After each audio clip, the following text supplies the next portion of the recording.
Hello, traders. FX Pip Collector here. Today is Tuesday, July 23rd, and this is my recap of the top viewed videos of the day. And the Euro US dollar came in number one today, so we're going to do a quick recap on the 1 hour time frame.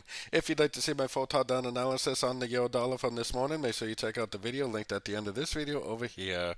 So the Euro dollar did go down and break that structure that I've been waiting and watching for, which that tells me that I really should be looking for shorts now. I still think there is a chance that this is going to be a correction to the uptrend, but I would expect it to go someplace between a 38 and a 78% Fibonacci retracement.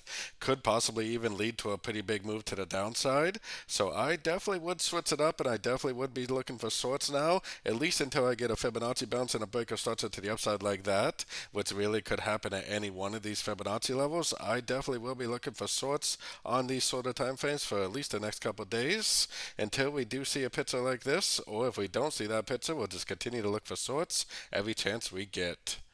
So don't forget to join my free Discord channel, which is linked over here in the corner. And as always, thank you and happy trading.